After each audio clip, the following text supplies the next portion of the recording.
This program is sponsored in part by the National Catholic Society of Foresters.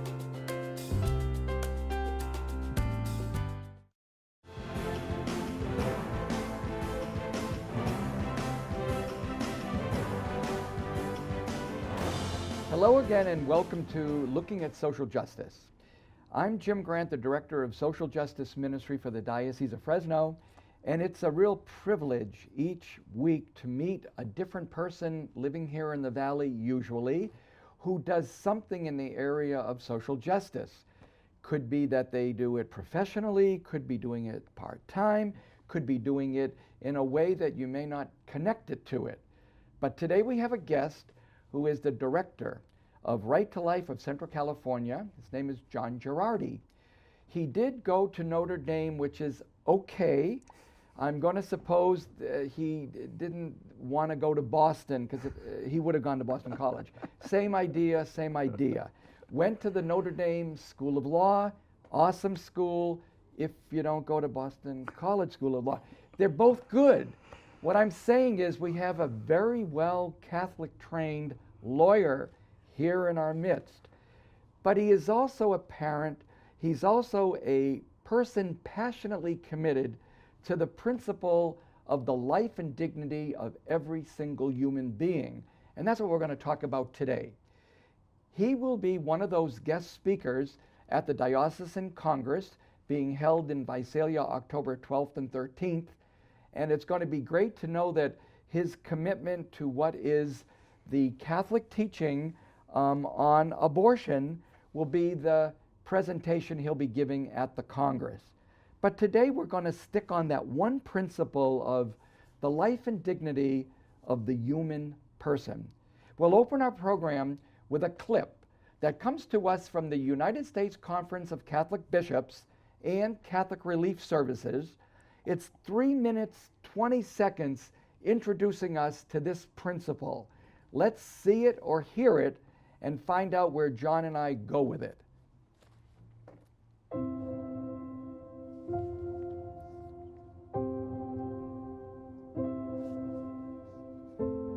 Children bear the image of their parents both physically and psychologically and spiritually. So in all those ways, they are representative, if you want, of their parents. So in a similar way, all of us, children of God, represent God. We bear the likeness of God. So every human being, all have a purpose, a mission. They're part of God's plan. At the root of our dignity is this right to life. And the right to life extends from conception to natural death. It applies to us across the whole of our existence. And so to have an ethic of life means at all times the Church is concerned for how people are doing at any given moment. When we see people trying to justify treating other people in a certain way because they're so small, they're not born yet, they're not self-aware yet, their skin is another color, they're so disabled. Whenever we see people being spoken of more like objects, then we know that the principle of the radical equality of every human person is being violated. The human race is a family. We're all children of God. And so we should learn that lesson from individual families, that there's no one who's expendable. Everyone is worthy of reverence and protection, but especially the weakest among us. Our dignity also cries out for the freedom and the opportunity to become everything God intended us to be. So part of life, part of fulfilling life, part of serving life, is actually creating the opportunities for everyone to have the fullness of life. I think Catholic social teaching urges us to operate at both the kind of individual and the global levels. Both the individual who's in immediate need, so think of the corporal and spiritual works of mercy.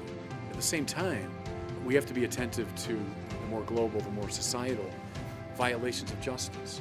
There is systemic violence, there is systemic injustice. That has to be addressed too. So it's not just the lawmakers, but national institutions, corporations, have this obligation to affirm the principle of the right to life and dignity, and then to decide how their institution can go about realizing it. On a personal level, it requires figuring out how you, and often this is the most effective level, at the one-on-one level, at the small group level, can make a difference. And in realizing those parts of human dignity that are in short supply, and that you have the wherewithal to do something about. All of the Church's social teaching, its understanding of family, of community life, of justice, of good governance, all of this comes back to the question, what will fulfill life for every human being as God has intended it?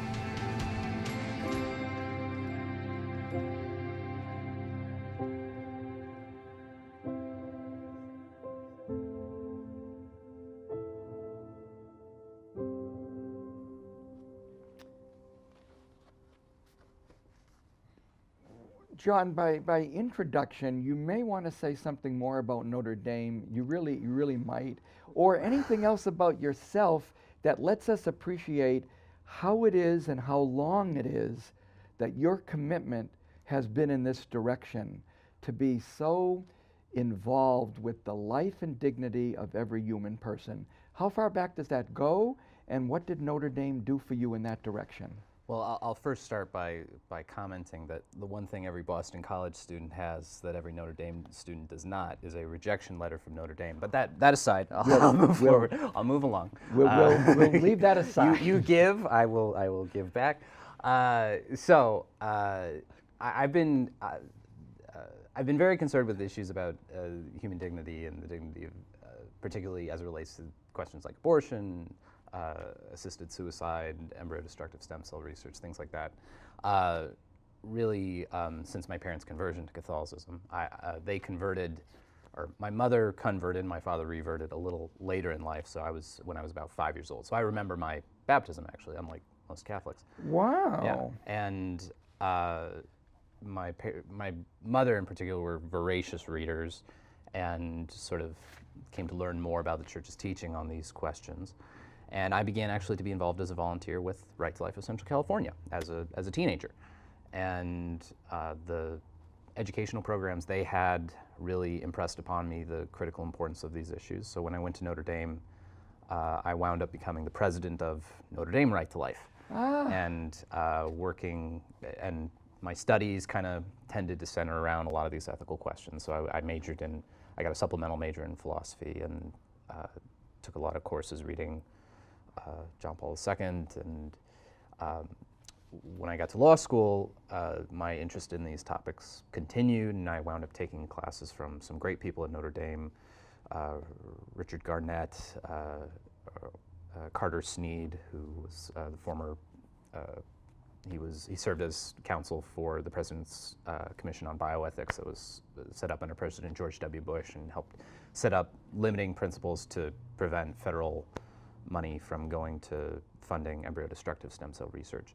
So I learned from some really great people who were both very faithfully committed to the teachings of the Church, but also were just real leading lights in legal academia. And so learned a lot about bioethics, learned a lot about health law. My very last paper I actually wrote at Notre Dame was a history and summary of Supreme Court jurisprudence on abortion. So the history of development of American law on abortion. So Notre Dame really helped me to kind of build upon and refine the principles I had already, received from my Catholic upbringing. So, awesome. Yeah. I knew we would get that to be included in this presentation. There you go. About the clip that we did see, I every time I see it, I do hear one more detail, and I do become more committed to what are the issues that Bishop Barron and Jonathan Reyes and Helen Alvarez raised.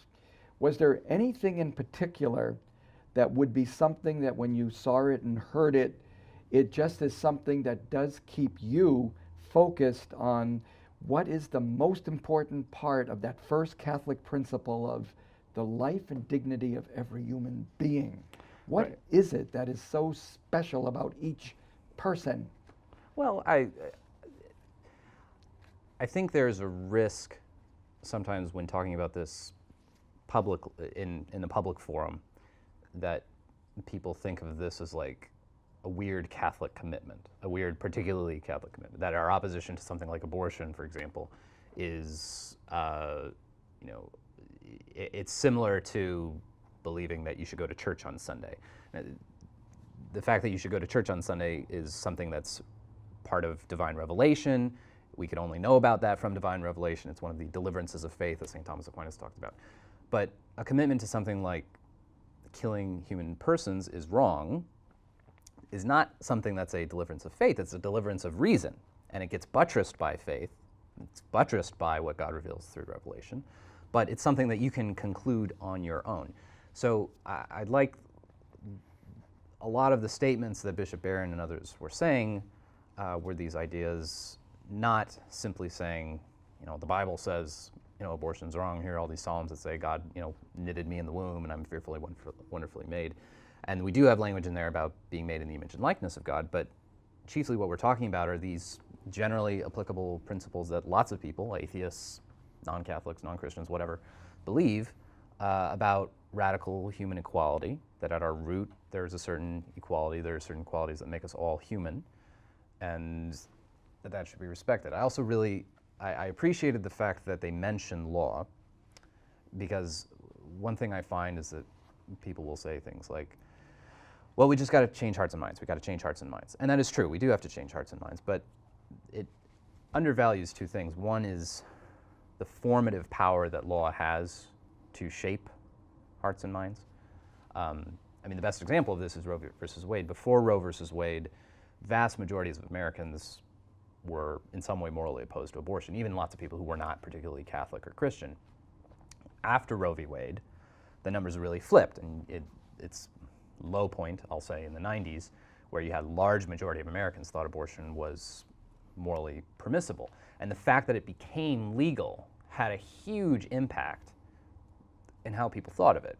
So the law has a really powerful ability to shape and form people.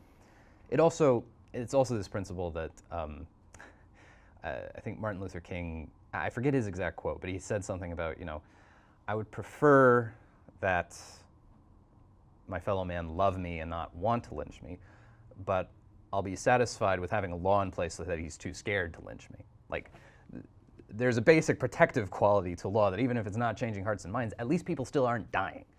And this is, and that's the thing, there are some people who say, well, you know, why do you want to push for laws? Well, it's because the law as it stands as it regards abortion is mandating a regime of radical discrimination against a whole class of human beings purely on the basis of where they happen to be located and their level of development, that they happen to be located inside a womb rather than outside of it. This totally irrational basis. And it calls to mind, you know, slavery is a common thing to which abortion gets compared. The chief problem with slavery was not necessarily that slave owners were mean. The chief problem with slavery was a legal problem. It was the fact that people were legally allowed to own slaves. It was that slaves were subject to all kinds of acts of private violence and had absolutely no recourse. They couldn't, you know, if you're a master and you beat your slave, the slave can't act in self-defense. Other slaves can't act in his defense. The slave can't sue you. You won't get criminally prosecuted. These are the kinds of basic protections that, no matter what your political philosophical background, you think this is a proper role of government and law, to protect everybody from acts of private violence. And if you're not protecting everybody, then massive injustice is going to result. So I appreciated that Bishop Barron and the others in the video were noting, you know, we need to establish these principles so that people with relevant duties, like lawmakers, can look at them and try to, you know, bring these principles of justice about. So I really appreciated that, because I think there are too many people who think, oh, why should we care about politics, or why should we care about law? In many ways, the chief problem with abortion is a legal problem. It's a problem that a whole segment of our human population is being denied their human dignity under law. So, Want to just introduce those three guests that were on the clip, because they're interesting each in themselves. Mm-hmm. Bishop Barron is the auxiliary bishop down in Los Angeles, so a lot of people in the diocese here are very connected to all the work of Bishop Robert Barron. Helen Alvarez is a fantastic scholar professor at George Mason University outside Washington, D.C., and is just a tremendous advocate for all forms of human dignity. And Jonathan Reyes happens to be the executive director at the USCCB of the Office of Justice, Peace, and Human Development, which on another program we had someone who works under him at the USCCB, Emily Schumacher Novak, who introduced us to her work, or you may see it later, who will remind you that she works with Jonathan.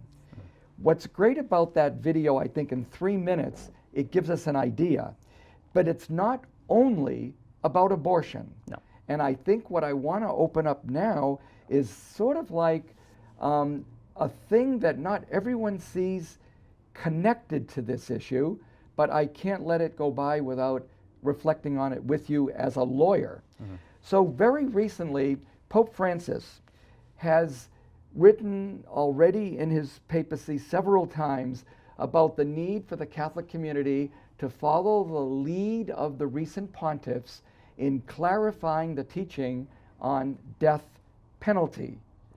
And as recently as a few months ago, it would be in August of 2018, very, very recently, he said this in a statement. The new revision of number 2267 of the Catechism of the Catholic Church, approved by Pope Francis, this is a letter that went to all the bishops, situates itself in continuity with the preceding magisterium while bringing forth a coherent development of Catholic doctrine. So what this letter wants to make clear, Pope Francis is building himself on the understanding of the Catechism, but wanting to clarify. And here's the clarification, and this is what John and I will talk about for a minute before we move on. The new formulation of paragraph 2267, which has already been modified under St. John Paul II, under the urging of Sister Helen Prejean.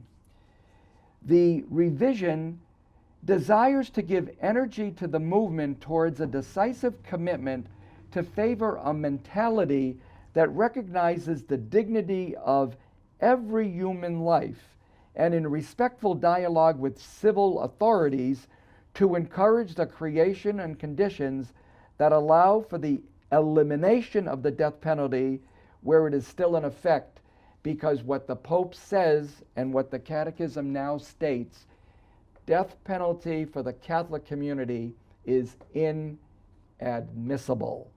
It's a very strange word, not a legal word. It's a moral strengthening of what is a teaching.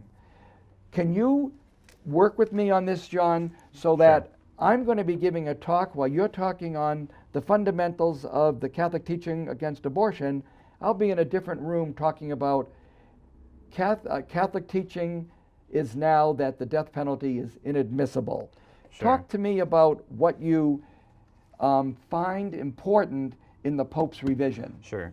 And while Right to Life in Central California, we don't necessarily, the death penalty is not really one of our core issues. We're not like ready to pull the lever or anything, but it's just not an issue that we deal with. I will say though, looking at it, it's an interesting move by the Pope. I think one of the, I appreciated that in his statement about it, he says we're not rejecting prior magisterial teaching on the question. And I think the prior magisterial teaching on the question that is not explicitly included in this is the idea that the death penalty is in principle permitted if certain conditions adhere. So you even hear, St. Paul talks about it in one of his epistles. You have prior ecumenical councils talking about the idea that in principle there are potentially certain conditions in which they adhere. I think what Pope Francis is trying to say, though, is that in our world today, that those conditions are not present. That because of developments in prisons, because of this idea that human dignity is still present in every single human being, even if you are, someone who's convicted of murder, or multiple murders, whatever. You still have a certain human dignity, and that unless certain really clear benchmarks are met, which St. John Paul II talked about in the Evangelium Vitae, then the death penalty can't be considered morally justified. And I think the Church has always taken the position, a qualified position, that the death penalty could be permissible if certain conditions are met. Certainly, the Church in the 1600s would not have, in the 16th century, would not have thought executing St. Thomas More was a good idea. So I think obviously we can't throw out all the prior Catholic teaching that said there are certain conditions that could potentially, theoretically, adhere where the death penalty is true, in large part because some of it is based in St. Paul's letters. Okay, let me just pick up on that, John, because that's where I really think we have to give an understanding of what Pope Francis is saying. St. Paul lived in a time of slavery. St. Paul lived 2,000 years ago. So I really wonder if we can keep going, not to say that's all past history, but what Pope Francis, when he says he's building on, doesn't mean I am accepting what was once understandable as execution, like during the Inquisition, that we executed people. Mm-hmm. It's not justifying what was ever a misunderstanding of the dignity of a human being. What Pope Francis is trying to give a little kudos to is to the advanced teaching of John Paul II, who advanced his own teaching, and Benedict improving on that. And what Francis has done is improve on that. So I really don't want to stay with, but still, you've got to stay with St. Paul and what St. Paul said, because that was another world 2,000 years ago. Are you thinking that the Pope is only giving us it's like a suggestion, like it's a good idea we don't execute, or that we in the 21st century can't execute people? Well, I'm not saying that he's offering it purely as a suggestion. I think he's saying that the conditions under which one would be allowed to do an execution don't exist. Law, that in the current world, in our current day and age, they do not exist, and I think that's a perfectly fair argument for the Pope to put forward. But I will say this, you keep saying that's good. It's good for the Pope to say that. Do you buy that? Do you agree that in this culture, in this world, where the United States, to be very honest, is the only country that you put on a list, unless you want to include certain republics that execute people publicly? I'm not in favor of the death penalty or anything. So just to clarify that, my concern is with respecting the authenticity, respecting the integrity of Catholic teaching. It's a question of, is this a development of doctrine to say that in light of modern considerations, we don't think that the principles that we've always believed have adhered to the just administration of the death penalty? Are we now saying, well, no, the death penalty is in and of itself intrinsically evil, and that St. Paul was actually teaching something that was in and of itself inherently wrong? I don't want to believe, I don't think that that's possible to say that St. Paul is advocating a moral teaching that is incorrect. Because again, we're talking about divine revelation. We're talking about something that's divinely inspired by the Holy Spirit. I will say, but I think if it's, and I think that's why the Pope used the word like inadmissible, as opposed to something like inherently or intrinsically wrong, Exactly. which is the kind of terminology that that the papal magisterium has used for things like abortion or other forms of murder. Exactly. So I think it's a legitimate development of the doctrine that it does not conflict with prior teaching, and I think it's a good thing. I think in America, certainly, the goals that advocates of the death penalty try to seek, things like and again, this is just my opinion, the goals that people who advocate for the death penalty, things like deterrence, things like incapacitation, I don't know that those goals are always met well by the death penalty, and I don't know that the evidence actually backs up their claims. So I'm supportive of efforts to abolish the death penalty. Again, it's not my organization's issue. No, it's but it's personal. But it is. I think it's a good thing. Those seemed like it became a curveball there. I'm sorry, but No. I think we wanted to stay on this one topic of the life and dignity of a human being. Right. And what the Pope and what John Paul II did very beautifully, and what Benedict did after him, is stress that in prison, Certainly. mass murderers, terrible people that you never want to meet and you don't want to put out in the street, they do not lose their human dignity, just like a fetus and a baby and a little child and a deformed. Right. No one loses that dignity, even a hardened criminal. So therefore, execution not able to do. Right. And because of the changes and developments we've had in modern society, the fact that we can incapacitate prisoners, so they're not dangerous for us anymore. So yeah, again, I think it was a very solid development and prudential judgment on the part of the Pope. Final thought, they're going to give us a signal that we've got a minute or two, your chance. I'm sorry for taking up so much time. No, that's all right. Some more things about Right to Life. A closing thought, John. Yeah, so we at Right to Life are helping to develop a new prenatal women's health care clinic. We're working with the Obria medical clinics, and it's going to provide full prenatal care for free for women,